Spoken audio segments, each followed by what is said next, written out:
Hello, and Yeah. welcome to this new analysis video. Joining me today is MacCauley Crawford of Giga and Predation, as well as also being a professional guitar teacher. Hello, MacCauley. Hello, Nicholas. How you doing? I'm all right, and you? Fair to middling. So, as you can see today from his fantastic Suffocation t-shirt, we're going to be Bootleg, talking. of course. We're going to be talking about Breeding the Spawn and why it just might be the greatest death metal album of all time. More than might. Yep, probably more. So let's get started. So give us a bit of background into this album. What happened between the end of Effigy and leading up to Breeding. All right. So Effigy ends with immediately after the recording, Josh Barron, the bass player, leaves to go join Autopsy in California, which must have been a ridiculous bus ride because I know he couldn't afford a plane ticket. And Chris Richards from Sorrow and a whole bunch of other bands. I think he was in Pyrexia early on or something like that. And what ends up happening is he ends up bringing a whole new sound to the band. They end up tuning up from C to C sharp, which I always found really weird. But unfortunately, around that time, from 91 to 93, Roadrunner Records, I think they were on their subsidiary Road Racer at the time, ends up really not caring about the bands that were their bread and butter at the time, which was death metal, and either started dropping bands entirely or just not caring whatsoever. And they also had this mindset of, oh, everybody has used Scott Burns to record an album with. They had just done Effigy of the Forgotten in 91, and so many of the other bands on their roster had used Scott Burns to really great effect. And they decided, like, hey, we're not going to let you record with him. And because of this, they had to kind of scramble and figure out what to do. So they end up going with Paul Bagan, who had done Human Waste and possibly Reincremated, if I'm not entirely sure, the first demo. And going in, I don't know exactly what happened because Human Waste is a vicious, raw, almost like black metal sounding EP. But I guess because of the higher technicality and them wanting to clean things up and wanting to be more audible, the album ends up having an incredibly thin production, and it has an incredible detriment to the band at that time period. And so that all ends up just snowballing with Roadrunner not really supporting them. And thus they ended up kind of hating this album. Yes, obviously they've recorded one song, from, on every of their newer albums, they re-recorded one song from this album. Well, that actually started with Pierce from Within. They decided to record Breeding the Spawn at the very end of it because they wanted to show, they knew that the songs were amazing. They knew that these songs were absolutely just destructive. So they decided to record the title track on the end of it just to show what it should have sounded like, which that particular recording with Pierce from Within and the Breeding the Spawn title track re-recorded, I mean, if that whole album had sounded like that, history would be entirely different. Yes. The band would be even more lauded, and possibly there might not have ever been a breakup. Oh, yes, definitely. I mean, like you said earlier, let's get onto that. They went from C to C sharp, which is something that, we rarely see a band in metal tune up. I can't think of an example. I've the opposite happens all the time. There is one example I can tell you about. And I want an answer for this. I don't know if you know about this. Everything else by Deicide is recorded in E flat. Legion is in E standard. The hell? That's like that's yes, also the heaviest album by far. Yeah, it makes no sense. Yeah. Maybe, I don't understand that because, from E flat to E, you're not really gaining any clarity. Whereas from C to C sharp, you can definitely feel there is a huge change in tone. Oh, immediately. I think So I heard in a podcast with Josh Barron about Effigy of the Forgotten, they apparently never used tuners. Get this. So the way that they went about tuning is they tuned to Doug Cerrito's low E string, and that happened to be a C. And so there's been all these like questions and mysteries over the years about Suffocation's harmonies, because there's almost like microtonal differences. I don't know if you've listened to this and on their early recordings next time. People have thought that they purposely tuned certain guitar parts 10 cents sharper or flatter than other parts, so they gained even a little bit more dissonance on the harmonies. My God. But I've heard that from another band as well. Auntie Bowman from Demilick once told me that he had apparently, like, in the studio when they were recording Nespit, they had like a sort of kazoo, or like this whistle that was in A, like you just had one note, and they all tuned all their instruments according to that whistle. Oh my God. I thought the entire time they did it because of Realm of Chaos by Bolt Thrower. Yeah. But no, apparently that's what they had that was available to them at the time. You're kidding. So so instead of tuning the A string to an A, they tune the E string to an A. Yeah. That is hysterical. I never knew that. I never knew why they were so low tuned, but it just sounds so awesome, even though the original recording kind of sounds like a wet noodle. Yeah. Very similar kind of thin production, but it's honestly it adds to the strangeness of that album.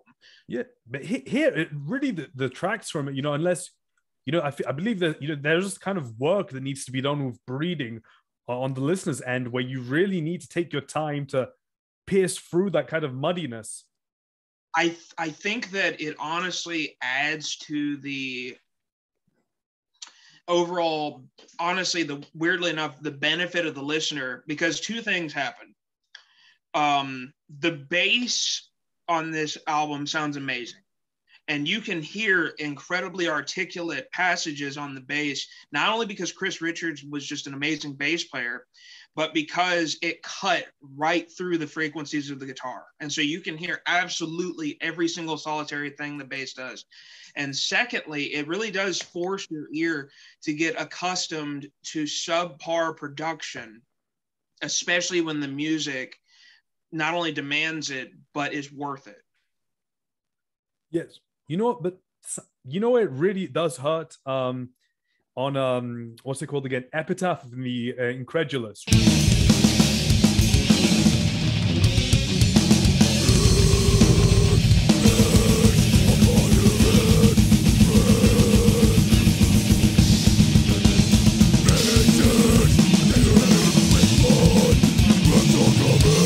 Yeah, I know exactly what you're talking about now, because that has they're doing kind of like an ascending passage with that, but there's that one part where is straight mud. It's just sounds like buzzing or just low rumbling. I couldn't tell you what they're playing there. No, me neither. I looked up some tabs, on Ultimate Guitar, and like, for the life of me, I can't tell you if they're correct or not. No, yeah. With tabs, especially when it comes to an album like this, it's so obscure that you're really up to the behest of whoever made the tab. And I've used tabs and on plenty of Suffocation songs, but the key to actually getting them right is not only ear training, but you have to watch them live. And what sucks is half of this album I've never seen live. I can tell you the tracks that have been performed live. Early on, they did Beginning of Sorrow. They do Breeding the Spawn all the time. They've done Prelude to Repulsion, and they've done Anomalistic Offerings. That's it. So half of the album they haven't done. Yeah. But you know what? despite it all, that section still sounds absolutely fantastic because, it's not muddy that you can't tell what's going on, but, it's not discernible, but, you can feel that there's a kind of general harmony to it, some like a lot of grindcore where you can tell, okay, we know approximately what notes they're playing. And Chris Richards really carried that part because he pierces through the mix very easily. Oh, yeah. Let me see what I actually had written about that particular song. I had said, this song is the highlight of the album in terms of bass. Oh, definitely, yes. It has the bass solo, which is absolutely just, you could tell.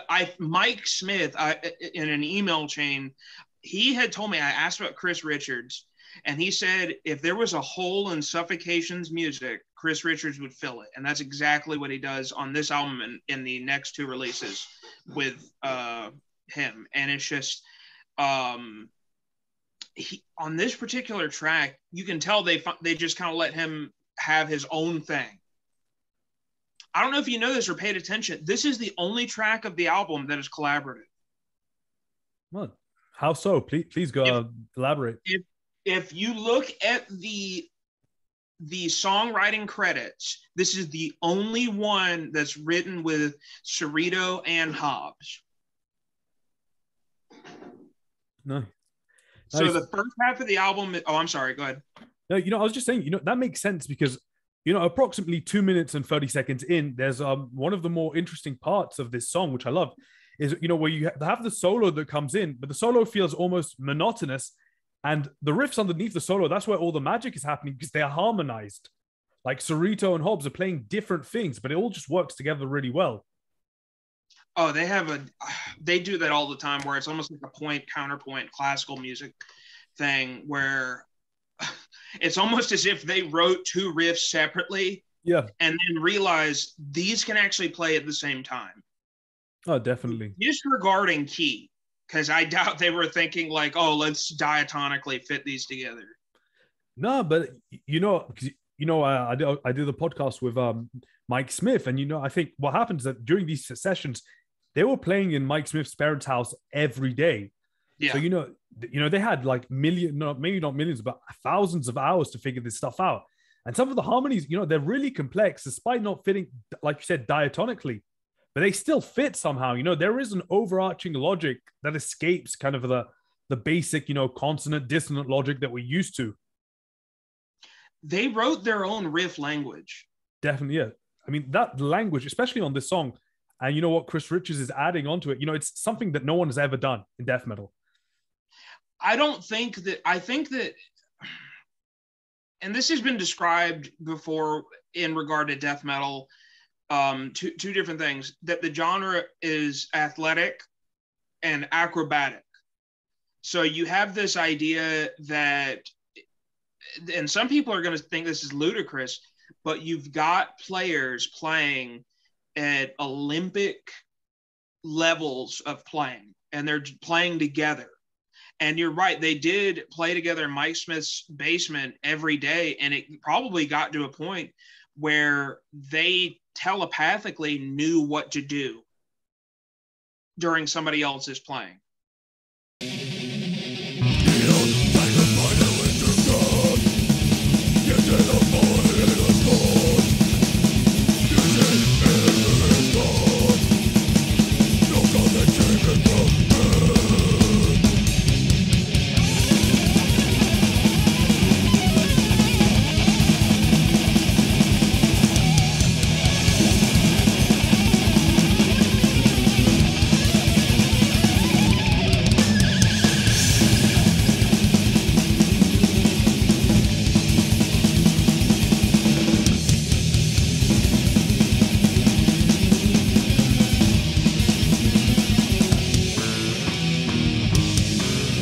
So the way that most guitar solos and things like that are done is they're done as an ornamentation on top of something. So they had that riff already playing for however many measures, I bet. Yeah. And so I think that was probably Hobbs who did the solo on that, because the two difference between Hobbs and Cerrito was Hobbs on this album was doing more picked scalar passages, while Cerrito would do whammy bar and legato runs. And also the other difference was Hobbs would be on the bridge pickup and Cerrito would be on the neck pickup. And you can hear that difference in tone. So they had that and that, or it would harmonize up and have that kind of like sinister quality about it.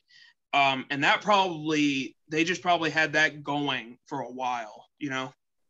I also want to talk, especially on this album, the lengths of the riffs, it's almost black metal to, on this album, sometimes you have riffs without repetition within the riff that can last, 30, 45 seconds, but it's never too, it's disorienting, it's memorable. I think mainly because the complexity of the riff is that it can have that narrative quality and it could just keep going, but there's so much already going on that you'd have to play it that long in order for it to even make any sense. Yeah, but it's beautiful because, it's... because the only stuff I can think of is, bands like Burzum or Immortal who had those very long riffs themselves, the Norwegian black metal bands.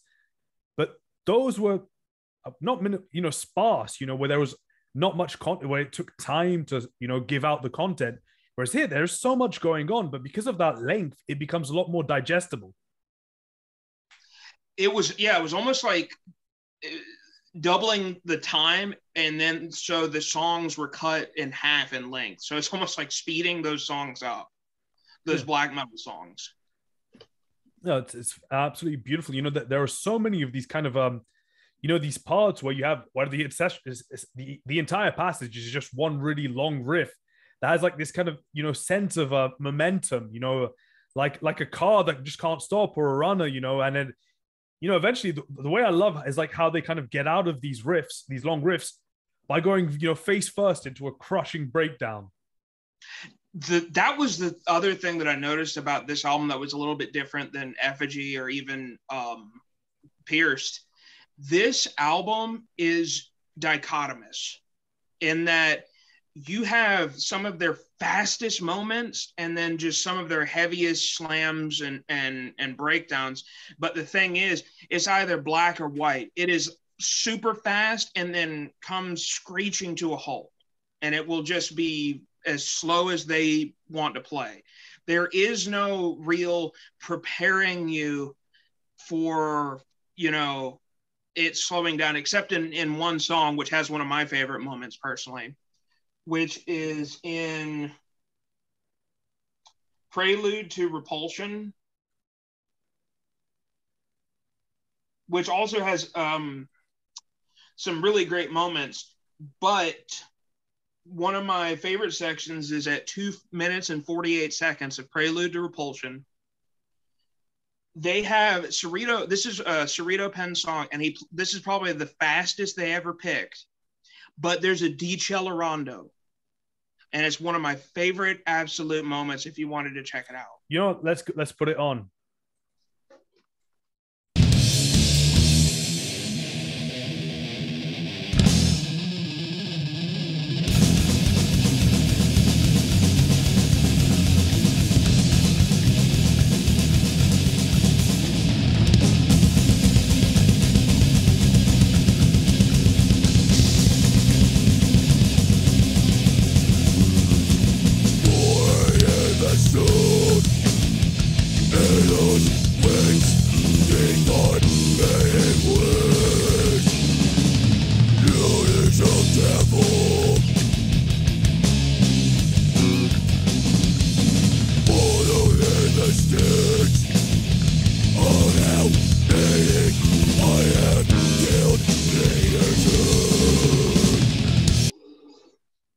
That part is so cool, and that's one that they performed live later post reunion.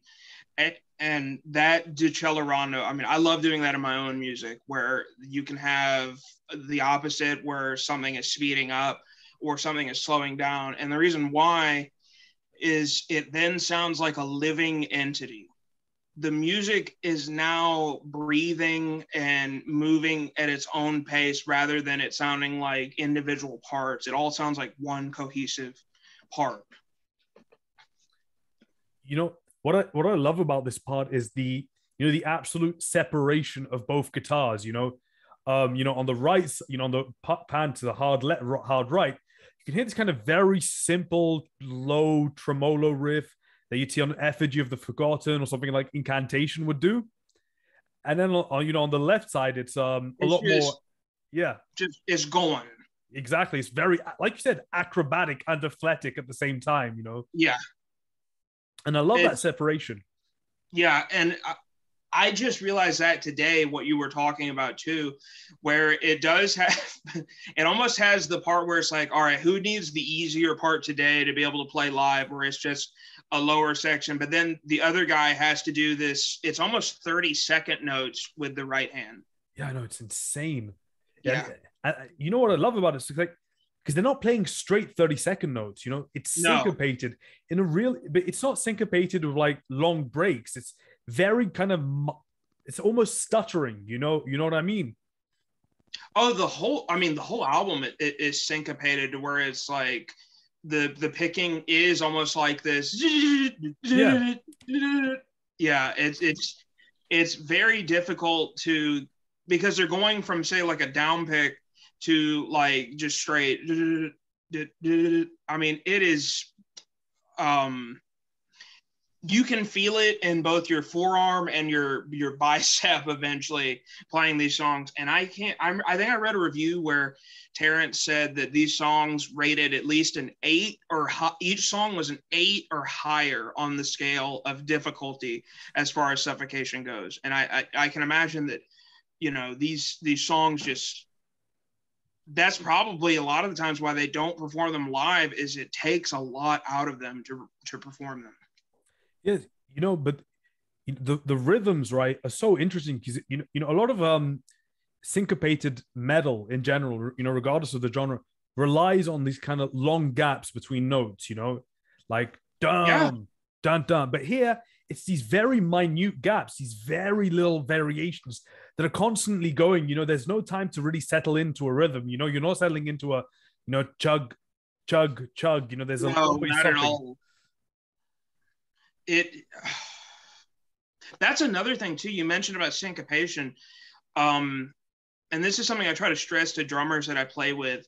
Mike Smith just shines on this album because he's the only way I can describe it to other people that play this type of music is he, in a musical fashion, is playing the riff on the drums. He's not playing the notes, but the exact rhythms are lined up with the actual rhythms of the riff. He's not just playing like a simple like blast or like an alternating beat. It is like, I mean, it's insane. Yeah, because, you know, unfortunately, you know, that's something you hear this a lot with the thrash metal bands, you know, because sometimes these thrash metal bands will have these excellent rhythms, right, where very syncopated, constantly changing, you know, dizzying rhythms, but then the drummer's doing, you know, tupa tupa tupa tupa, you know, in the background, right, the basic stabbing, which kills the rhythm, because you need to have that kind of, especially in death metal, there are parts where the drums and the guitars need to be interlocked completely. And that's all they did. It was like they were playing as a unit. And I think even more so too, not to forget him, but, and this can be said about the genre of death metal in general, when it came to vocals, Frank on this album was also doing his vocals in a very rhythmic manner, in which he was having syncopated sections with his growls, which is insane. I know, yes. He's not just holding the kind of scream or you know, the very typical kind of like Tom Araya, you know, here are my lyrics, go, la, la, la, la. Which were almost like rap lyrics on later Slayer stuff. But yeah, no, Frank is, and that's another thing he did in tuning up. Frank also, I suppose, decided to change up the way he did his vocals. Before, they were completely guttural, which is sick in its own right, where Effigy and Human Waste are absolutely just low as possible. One of the first truly guttural growlers. On this album, he goes for more of the almost corpse grinder, intelligible type of vocal, but without sounding as melodramatic as Corpse Grinder can at sometimes. Yes, he's definitely a lot more, a lot colder, a lot less emotional than Corpse Grinder. Which is so important, because I think with a lot of I love Corpse Grinder on monstrosity stuff and some of the cannibal stuff, but sometimes it became a caricature of death metal and a stereotype of death metal, which I can't stand. Yeah, it did sound like Death Clock, very kind of cheesy. Cookie Monster, go angry. Exactly. That's the thing. It's that whole Cookie Monster thing. And you could make the case that Frank sounds like that, but he's even approaching the vocals in a musical manner. Yeah. Because Mike Smith wrote a lot of the lyrics, and he did them in a way so that they would rhyme. So, despite, he's not enunciating anything, he's very, I think, he's putting all his energy into really getting that power and that tone more than anything, which just sounds fucking phenomenal. As just the timbre of his growl is phenomenal. Oh, it's great on this album. It's powerful. He's young. The album actually alludes to the fact that he had a daughter on the way, and that's what Breeding the Spawn is. And marital decimation is he had problems with his wife at the time. Yeah. Yeah. So there was personal subject matter in the lyrics, but he didn't make it cheesy or anything like that. It came from a place of vitriol, and he was dissatisfied with his situation at the time. And this album, I imagine, was both cathartic, and same way for like Patrick Bateman, there was no catharsis because this album didn't reach the success that it should have. Yeah. And, I think, the band is kind of like expressing, all their hatred, all their sorrow, all their fears. Because, at this point, they're getting older. Effigy was not the success that they needed. They weren't making the same strides that a lot of their peers were making at the time. No, I'm sure they saw Cannibal Corpse and thought, like, well, our album's even better than that. Oh, definitely. But I remember reading that commercially and in terms of logistics and management, it was an absolute shit show the early days for them. Oh, I don't know if you've actually ever seen like some older reviews of Effigy. I mean, they had a lot of negativity because people thought it was just too much. Which is literally why we're doing this video. It's the opposite of too much. Suffocation, out of that kind of hyper aggressive style, very low end dominant, they have so many subtleties, so many variations. There's so much going on that exceeds anything, the sheer brutality for the sake of brutality.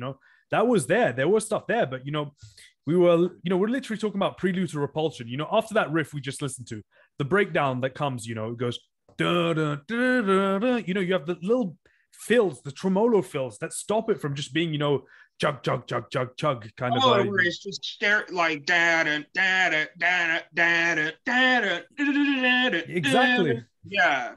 There's that sense of melody despite the absolutely crushing breakdown that it is, and the basis for the brutal death metal that came, but there's a very strong melody behind it, kind of weird, some exotic scale, I can't quite put my hand on it, but maybe Phrygian dominant or something. They're very oriental in sound and just completely.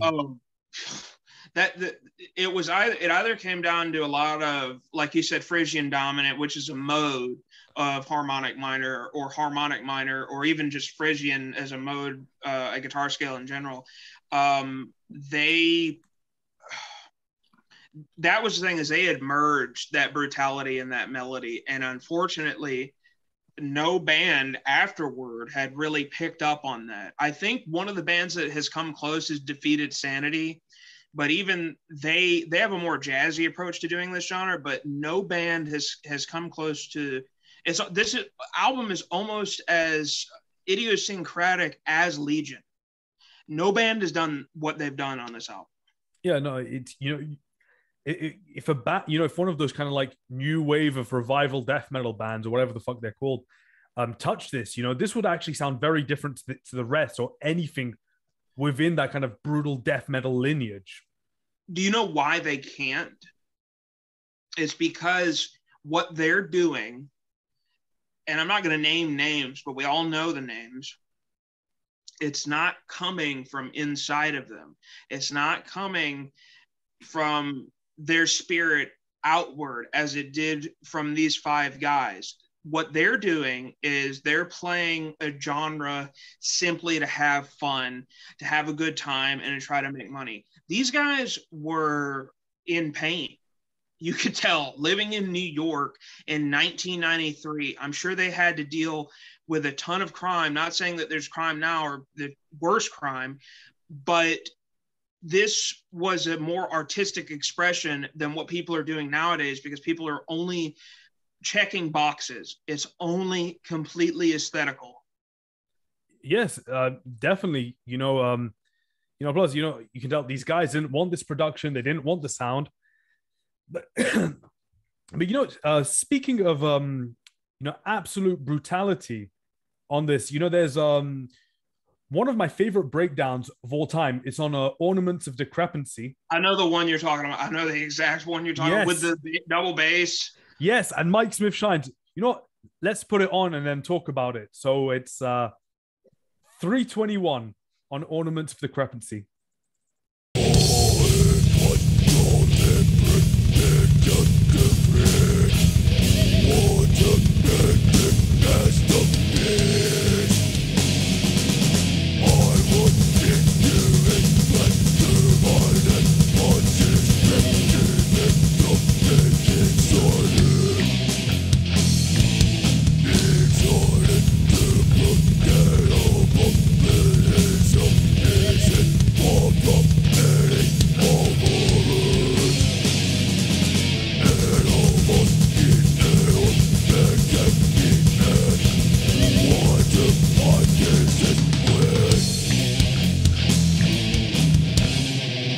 I think this is one of those albums that benefits from having it on either in the car or on a great sound system and just cranking it all the way, because then you can actually hear that he's doing that double bass. Later on, he would use triggers, and so many other bands use triggers, but this was old school beaters, and he's just going.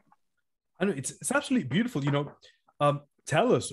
You know, a lot of bands have done this style of breakdown. You know, it's part of the kind of tech death, deathcore, old school revival death metal. You know, every kind of metal vocabulary that exists.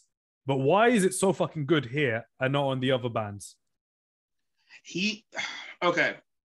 So what a trigger does is it's a type of mechanism that you attach to a bass drum, and the second that a beater hits it, it recognizes a sound and it produces a sound that is exactly the sound that you want.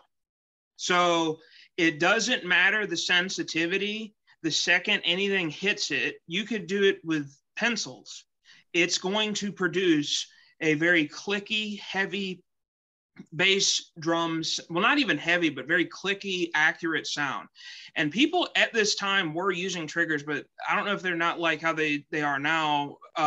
But because of the budget, this was old school, just a drum beater on a drum head. And so he had to play that with the proper strength and ferocity that to actually get that sound to manifest. Now, you can set the sensitivity to where you barely have to play in order to play very fast.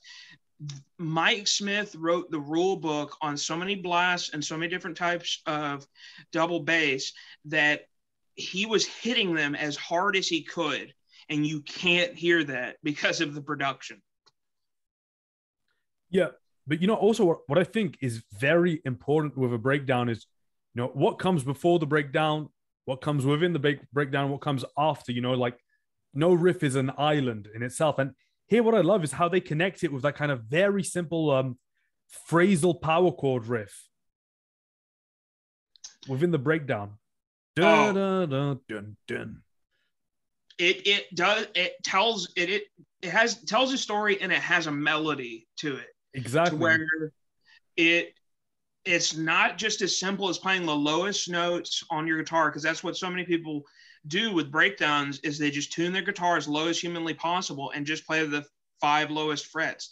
These guys were doing that, but then they were also utilizing the higher frets in order to descend or ascend in a fashion that in between all of the syncopated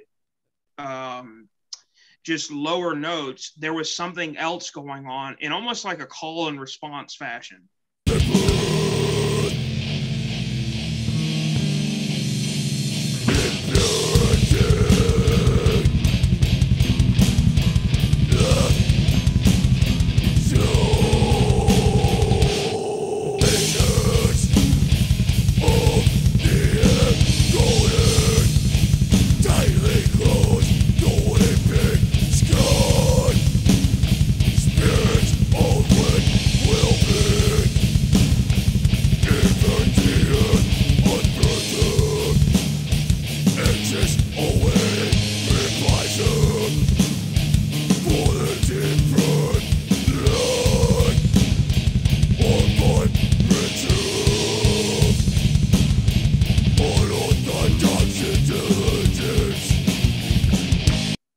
That part goes on for a while, but I mean, it's such a devastating section. Yeah. So what makes this so special? Well, so the song, this is one of Cerrito's pen songs, and you can tell immediately because it's got a lot of those high pick sections, kind of like Prelude to Repulsion. The song begins with no vocals, and it's just really intricate picking patterns before the vocals ever do kick in. But right at 1.5 minutes of this song, everything stops, and it comes to this moment where it just comes to this crazy diminished chord that they're chugging on. Excuse the phone in the background. Mm-hmm. And this goes on literally for a whole minute in and of itself before it goes on to the very next section. And they just keep with it. And it goes through variations on the drums where it goes from it's syncopated with it, and then it eventually goes to double bass going on underneath it. I mean, it's absolutely brilliant because it's just a beautiful way to show not variation with the guitar. The guitar is static, but the drums are having variation on a theme now. Yeah, and there is still some kind of movement within the guitar because it's a very circular sounding riff, but it always changes the kind of root note, where it lands. And it kind of creates this within that breakdown, there is a melody coming through, Da, da, da, da, da, da, da, da, yes, there's a musical motif moving underneath that pedal tone, because it is almost like a pedal point type of riff, just a very syncopated and slow one. But the crazy thing about this is it occurs early in a song. Before, they were waiting until possibly 2/3 or 3/4 of the song was over before they got to this song. Now they're flipping it, and they're having this song occur at, a quarter in. Yeah, I mean, the opening kind of riff in it is a lot more breakdown-esque than, what they were doing in the past or on other songs. How do you mean? A lot more chuggier in the intro than we generally see with Suffocation. Oh, yeah. This one was definitely... this was as simple as it got, because even with, the obvious, famous and infamous Legion of Veracity slam riff, that was doing a lot of the same things this was doing, where it was doing the chunky riffing, and then it would go into like two different types of tails. This one, it's having parts move inside of it, where you're not defining it almost like as A, B, A, C. This one is almost A1, where it's having subsections of the riff. Let's go into that, because how a lot of metal seems to be kind of, the way a riff is written is you have the body, you have the tail, right? So the body is where you get a lot of your rhythmic stuff going on, and then the tail tends to be the melodic flourish at the end of that riff. And what a lot of bands do, they'll have, like, for example, say the body's A and tail is, B and C, be A, B, A, B, A, C. Yes. Like you said, but Suffocation pretty much has completely escaped this at this point. They're going completely, like I was saying, it's almost like a subset of the riff, to where it's not, it is going less stark, where you would have two different sections. Now they're intertwined, and it's just almost, you could see it as one riff. And not saying you couldn't see the other parts as one riff, but it's moving as one fluid musical idea. Like, this whole section goes on for about a minute, and you couldn't chop it up and be like, this is a section, this is a section. This is an entire minute of one cohesive musical idea. Whether it was written that way or it was eventually combined and composed in that way doesn't matter. This is one continual musical idea. Would you say that Suffocation have gone beyond the riff? Because, a lot of these parts that we've been listening to up to now literally follow that kind of pattern where it's just kind of one big musical section. Like you said, we can't cut them up. There's always a progression, within, they're not repeating, a riff 4 times, 8 times. It's always constantly moving, always micro variations, either in rhythm or in melody. And I don't know if it was conscious or not. I'd love to be able to interview them, both past and present members, to understand, especially this album. I think what I could say is they played those songs on Effigy for a while.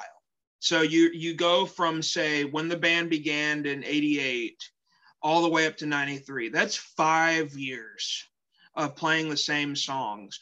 So you finally get to the sessions, and they know what they want to do and what they don't want to do. And they want to get away from certain trappings that they might have had with those Effigy songs, whether it be some of the more thrash or speed metal ornamentations, or they want to get away from almost stereotypes people might have had about the band, where there could have been almost like numbskull, low IQ type riffs from the idea of Legion of Veracity. And they want to be much more musical on this album. And they want to have songs that they're going to enjoy playing over and over, which ironically they didn't. But they want to have songs that are more involved, because it's that much more. I know, speaking for me over the years, you want to get more technical, because you want to actually have to try at what you're doing and not to have to keep playing the same song over and over. I remember recently there was an interview with Terrence Hobbs, and he's talked a lot about just how tired he is at playing Infecting the Crypts, which is one of their biggest songs. But I can imagine, I know how to play that song, and I can imagine over the past 31 years that song has probably gotten really boring. So you want to have something that challenges you, and that's exactly what they did. Yeah. So, maybe we need to talk about, how the different parts intersect within this album, because each part is very long. They can't, they tend to be a lot choppier in their breaks, a lot more obvious. Well, they do that, and they've been famous for this for a long time, where they will do that thing where and it's almost frustrating and endearing when you're learning Suffocation songs. They will do that thing where they will play a riff for one measure, and then that's it. They'll never play it again. It'll be used to link two disparate ideas, and they'll never get around to it again. And so you'll have all of these little sections where it's like you couldn't say like, oh, let's talk about that little transition there. You can't. You have to talk about both of these ideas being linked by this transition, including the transition. And it's just so, with this particular song, I actually had written down one of the things that's coming up next after this section is at 237. They do another one of those cuts where they come to a stop, and they have Chris Richard comes through, and he's just doing that little bass solo where it's just the bass isolated, and he's playing the riff before the rest of the band plays the riff. And it's absolutely just brilliant and one of my favorite moments of this album. And anytime I hear this song, I love when everything cuts out and you hear that very intricate plucked bass solo. Yeah, while they do tend to sometimes have these kind of little transition riffs, most of the time I always felt the transitions are very cut and dry, very let's go into this. There's no time to really smooth the kind of contrasting passages. It's difficult. I remember reading about one of the biggest influences you can tell on this band, because you can see it in early band photos, especially with Mike Smith, is he's wearing an Atheist shirt. So one of the biggest influences for this band is the band Atheist. I love Atheist's first two albums. They're absolutely brilliant. They were the masters at spot welding two riffs that had nothing to do with one another, had absolutely nothing to do, that had no transition. So I think Suffocation wanted to take that idea, and they did that sometimes, but they also wanted it to be to where the music did have that ebb and flow.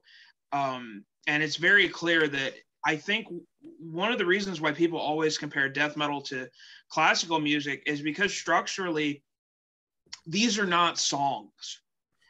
When it comes to composition, the idea of a song, the actual definition means that something is sung. What happens with any of death metal is that there are no parts that are sung because the vocals are not actually hitting any melodic notes. They can sometimes, but it doesn't happen very often. What people like Frank and other vocalists are doing, it's a very rhythmic thing. And so it goes from being a song to being a composition. And I think that's what there were people that were already doing death metal, and then there was Suffocation, who really came after bands like Morbid Angel, and we're taking that approach to classical music to where you had different motifs, and instead of having, say, like a half-hour piece, you'd have the 4-minute length of a song, but you'd have the compositional depth of an actual piece. Yes, definitely. And let's go back to the Atheist comparison. Obviously, they dedicated Effigy, I believe, to Roger Pattinson from yes, because I'm sorry, go ahead. I was just going to say, here the bass playing is very similar to what Roger Pattinson was doing. Chris Richards is insanely inspired by Roger Pattinson. Yeah. And it is the saddest thing, because I think that, and that could be a whole other video, the same thing kind of happened where there's so many of these tragedies with these bands. Where would Suffocation have been had they gotten the proper production and the funding from Roadrunner? Where would Atheist have been had Roger not died? That's an even bigger question, because he was that important to that band. And you could tell the influence was far and wide for so many other people, because he was like an alien freak. I will never understand how he had that ability so young. And there are no other bass players like him. Even people that are so great, like Steve DiGiorgio, they can't play like Roger did. Even the guy who took over, Tony Choi, could not play like Roger. But people like Chris could take things from Roger and be their own person to where they would be as legendary without having to reach the heights that somebody like Roger did. Yes, definitely. You know, Roger Patterson did unfortunately pass away at the age of 22. Very briefly, you know, after they recorded Piece of Time. And it was in the same fashion that Cliff Burton of Metallica died. And I think, if I'm not mistaken, it's on the same stretch of road. I wouldn't be surprised, because it was black ice that those bus drivers, had difficulty traversing. And do you know who the last people to see Atheist with Roger Patterson was? Who? At the Gates. That's another, you know, that's a completely different video, but yes, the influence that Atheist had on At the Gates is absolutely massive and very obvious. If you watch, and this is the proof, if you watch the documentary about At the Gates, which is on YouTube, I suggest only watching an hour and a half, because that's where the second album ends, when Alf leaves, and that's when the band ended, to me. When Alf leaves, that's when that band ended. But they were at the final show with Roger Patterson. That's incredible to think that. Yeah. All right, so back to our Breeding the Spawn. So quick question. So, you know, this song was recorded on the follow-up, Pierce from Within, right? Yes. Was it kept entirely, you know, the exact same structure, the exact same style and everything?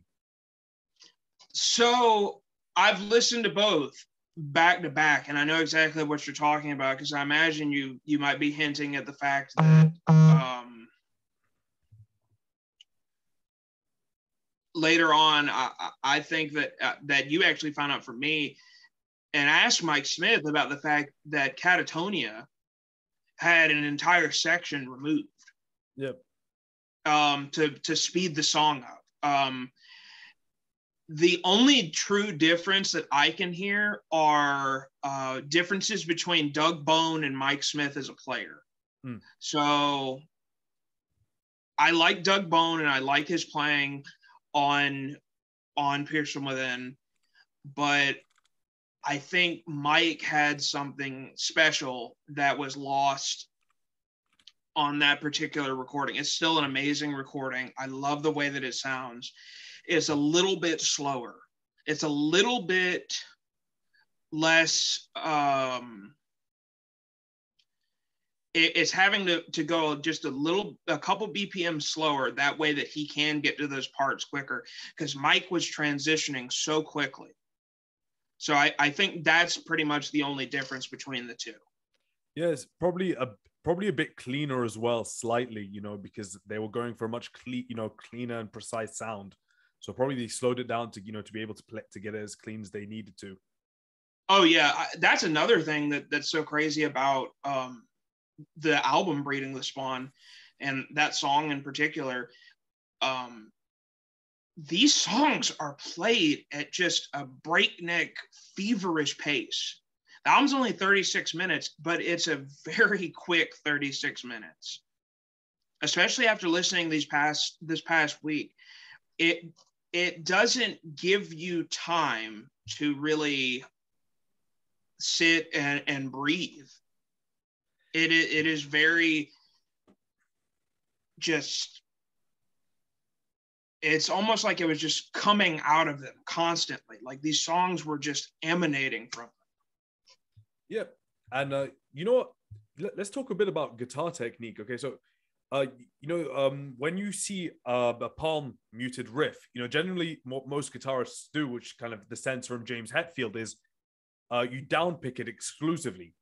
Were these guys downpicking the power, the power chords, the palm muted power chords? Because it would be impossible at this speed. You know, they had to be alternate picking. No. What I meant by no is actually, I didn't mean like no, they weren't doing. They were downpicking it that fast. Not the tremolo pick sections, but certain sections. If I can show you live footage where it's like just a jackhammer. I mean, that's where you get this idea that that death metal is muscular. These guys took that James Hetfield formula and just injected it with steroids. Some people literally, like Eric Hoffman, injected steroids, but like when it came to certain passages, yes, they are downpicking that fast. You know, because I want to talk to you about, you know, probably my favorite death metal song of all time. So let's go on. Can we Anomalistic Offerings, right? So you know the intro, that very, very fast palm muted power chord part, that was completely downpicked. Yeah. When it comes to the that's alternate picked, obviously. Yeah. That's not all downpicked. That's all alternate picked. When it comes to here's the thing that you get in. I can actually show you. I won't turn it on or anything like that. But when it comes to what they're actually doing is actually much more difficult. What they're actually doing is they're alternating between strict down picks and then incredibly fast alternate picks. Unfortunately, I don't know any breeding songs because they have been that difficult to learn. I can show the riff just with the right hand to pierce from within. There's a combination of both down picks and alternate picking that's going on, to where with just the right hand,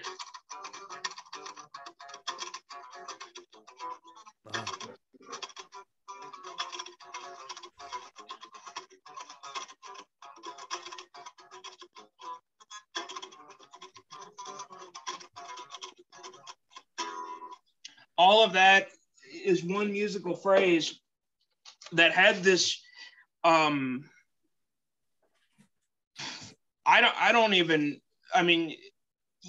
it took me years to get up to the point to where I can even do that. So these guys, it just came naturally to them to just try to do this, which blows my mind. So yeah, so what we heard from your playing, and we can definitely hear this even especially on this album, is that they keep those down picks because, you know, that's what really gives the songs the kind of rhythmic accentuations on those 16th notes when they need it. Oh yeah, when it comes to like, so I'll give you an example of the difference between say sections that they would down pick and sections where they wouldn't. So the beginning of Breeding the Spawn, that you can't down pick. Yes. That's impossible to down pick. And it would just be stupid to try to do that. But like you were saying, Anomalistic Offerings, that is all down pick. And the reason why is it gives more consistency rhythmically. If you just alternate picked it would sound lazy and it wouldn't sound as ferocious. And what I really want to talk about is, you know, the way that they're capable of palm muting certain notes and then not palm muting other notes. You know, even on the Anomalistic Offerings, you know, there are a few notes within that kind of power chord sequence that are palm muted and that stick out more, and it creates this weird rhythmic effect. I know what you're talking about, where it's the exactly. See, the dana is not palm muted, which is really interesting. Which I know it sounds like we're speaking gibberish, but what they're doing there is that's what's called a chord slide. Those notes, there are certain notes you want to accent to where you do have to come off of the bridge of the guitar very quickly and just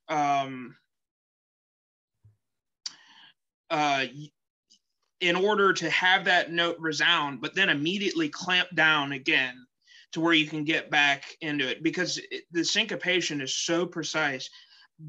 This wasn't thought about though.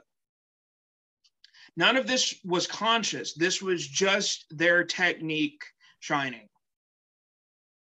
Yep, definitely. So, you know, I want to put my favorite, put on my favorite passage in the history of extreme metal music. This is from Anomalistic Offerings. It actually encompasses 3 distinct passages.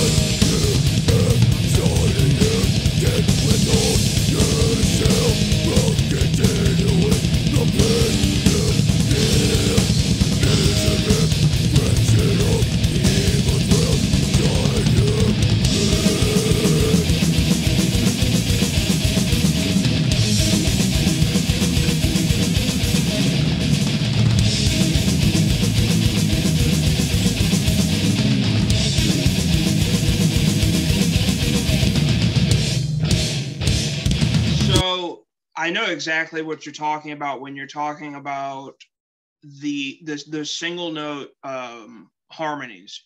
This is probably one of the only times on this album that you have that conductor feel of the harmonies, the truly evil, sinister harmonies going on. And in metal, typically, I'm not sure exactly how they harmonize, but you have a couple at your disposal in regard to intervals. Most of the time you hear the fifth harmony, which is the Slayer harmony.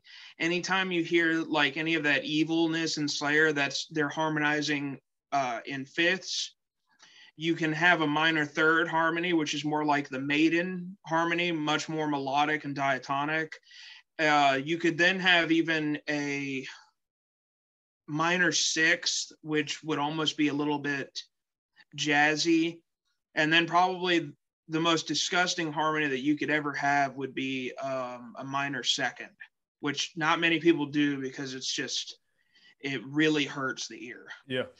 I'm not sure what they're harmonizing here, but it's probably they're it's moving possibly in fifths.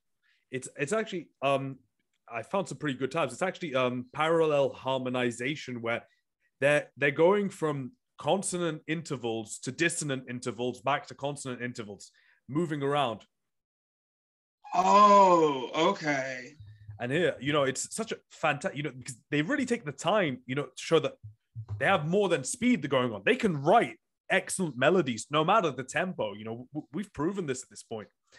And just the way they make something so simple, so succinct, and it just sounds fantastic. And the way it leads to the kind of standard, rotating breakdown, but that's also a very simplified riff compared to, the other breakdowns we've heard or that go on this album, and the explosion into that incredible harmonized, triplet riff.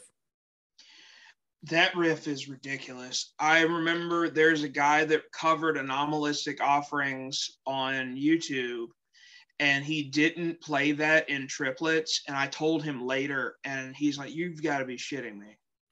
Yeah, because a lot of people will play it in the kind of in a gallop style. So 16th note, 8th note, instead of keeping it constant. Well, it would almost be like, which would be like a Morbid Angel way of doing the type of riff, but they're doing that. I mean, just that very accurate like motion where you're starting and stopping on a dime, and it's just they wanted it to be as vicious as possible. And this is one of those songs that you can actually see them perform back in the day. This is one of the 4 that they did perform live. Yeah. I just love this entire passage. It's such beautifully composed. You have 3 parts that, on theory that would sound completely disparate. They would not work together, but it has that entire progression that just, slowly derails and goes even more and more extreme. I mean, you know what? I think that you've picked up on the fact that this is the first Hobbs only composition. And I think this might be the most complex song on the album. Yes. Despite having some simple passages.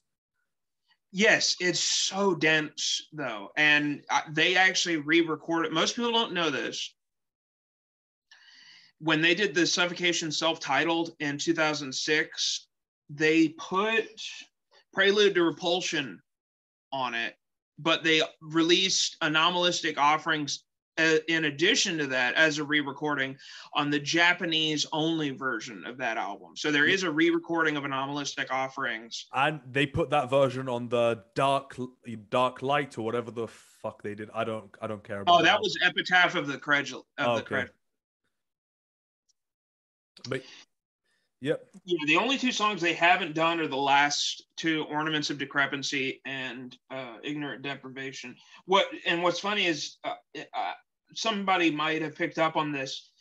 Lyrically, Suffocation have a knack and whether it's Mike Smith or Cerrito or even Frank Mullen, they have a knack for making up words. Anomalistic is not a word, and decrepancy is not a word. They could be considered portmanteaus, where you combine two words. Like on the first album, reincremation is not a word, which I think they wanted to combine reincarnated or reincarnation and cremation. Yeah, so something that was like cremated twice, put back into shape and then cremated again. All right. Yeah, which is, it's like refried beans. It's crazy. We're kind of getting long now. We could talk about this album for 24 hours without any problems. Let's attack, final song, final idea. Give us something to listen to. Let me actually check out. I think it's worth noting with the final track, Ignorant Deprivation.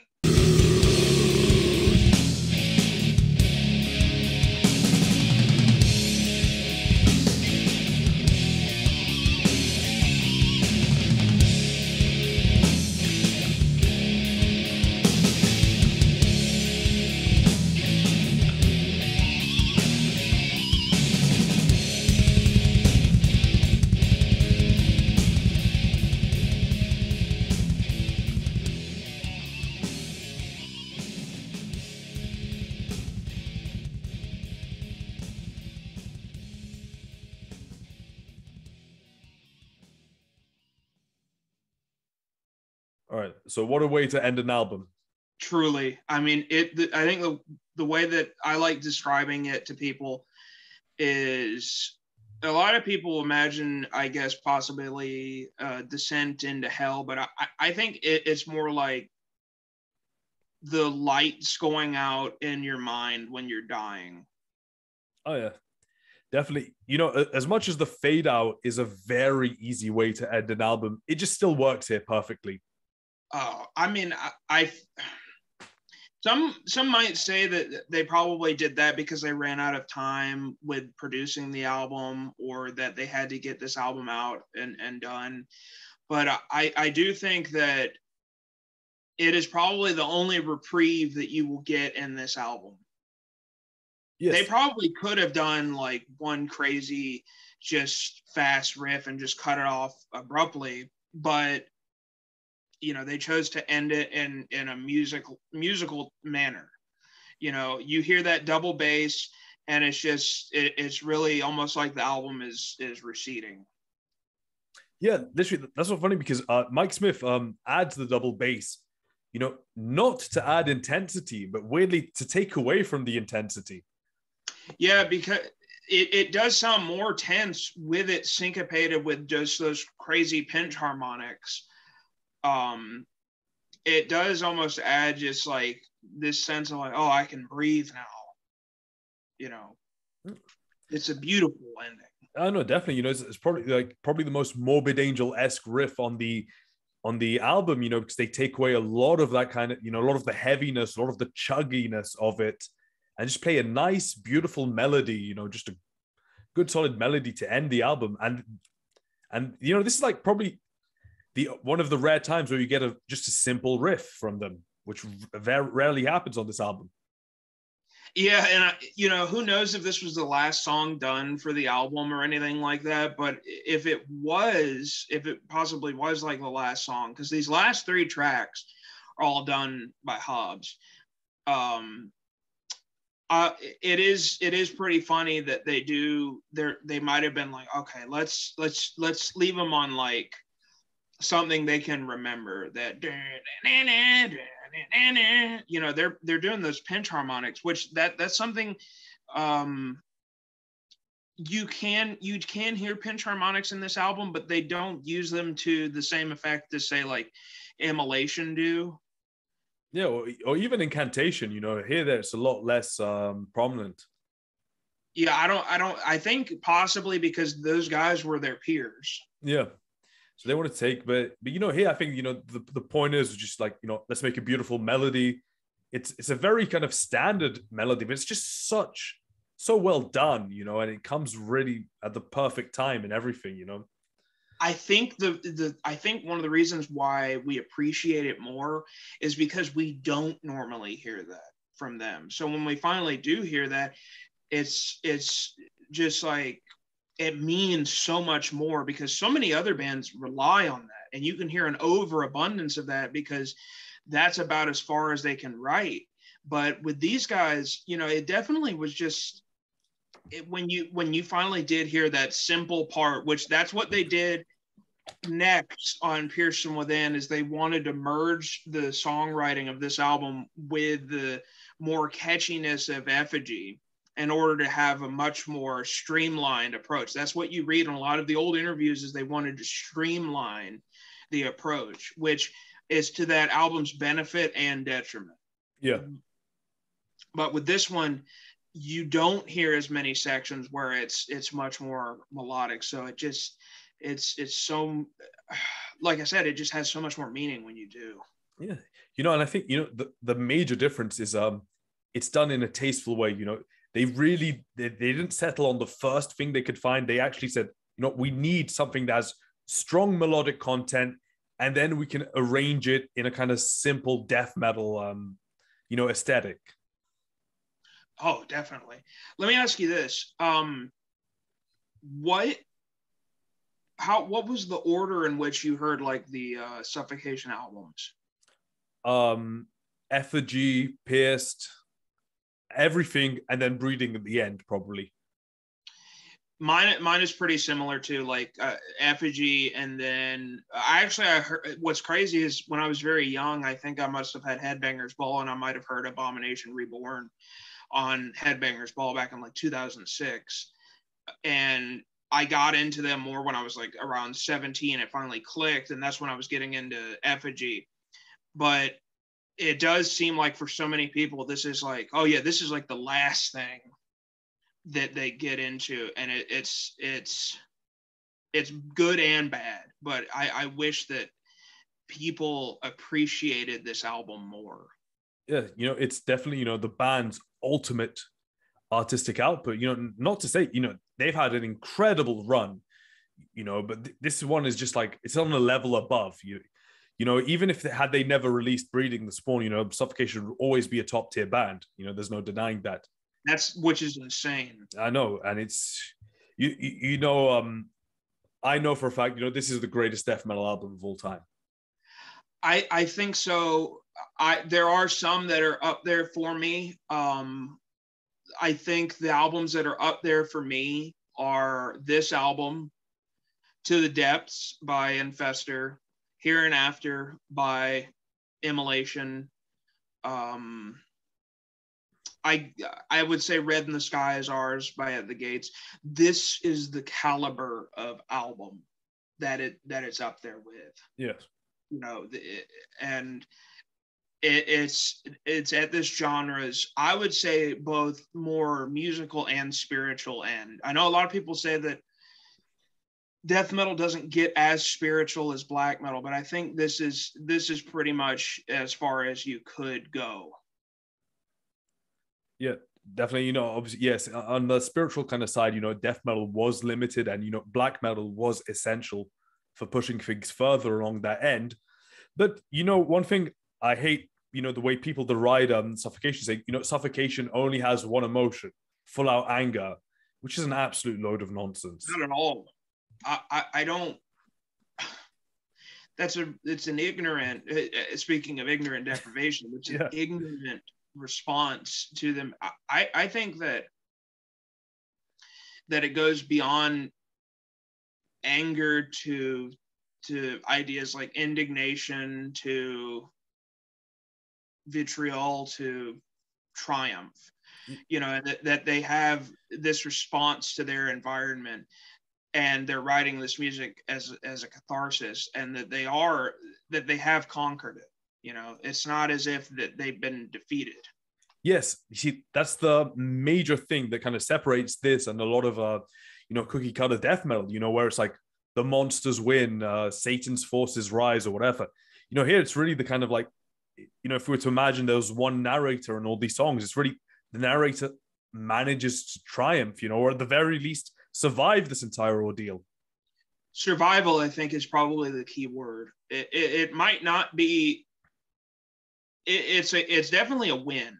Yeah. And it might not be, a total blowout, as in reference to something like football, but it is truly a survival. And I think that's one of the best way that you could describe this album, is that it is a survivor of tragedy and of having the odds against it. Real quick, less to do with the music, but more to do real quick with who Frank was at this time as a frontman. Now, have you watched footage from this period and later periods? Yes, I've seen. This was not the kind of meme kind of stuff that he was doing. No, yeah. This was not bald Frank. This was not tough guy Frank. He cut his hair during the Pierce From Within tour cycle. This was serial killer, enigmatic Frank. Like, he didn't say much on stage. He did this, and then he would just kind of like walk around in between songs, and it's very eerie. He had a completely different vibe than he did later when he came back in the band, and he was like a meme, which made them more popular. But at this time, it was frightening. It was like Lord Worm, where he had that serial killer vibe. It was like they found an unhinged person to front the band on stage for them. Yeah, I mean, I think, he definitely took his role very seriously at the time. And, this was, they had, they released Effigy, and this was the ultimate, for them, the best thing that they wanted to do at the time. For them, this was more important than, anything else. So I think they fully embraced it, and they wanted to replicate the kind of magic that they felt. They wanted to convey it. So, Frank Mullen had to take that kind of role as a frontman.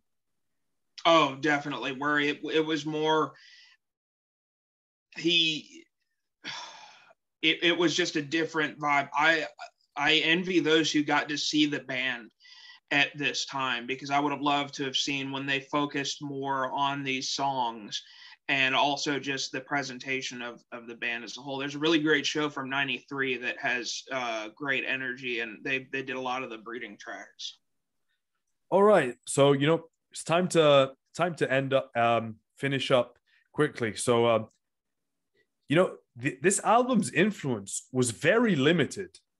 Like, I can't think of Pierce and Effigy, very obvious, how those ended up in other bands, but I think there's only Luke LeMay who said that this album was an influence, towards what's it called?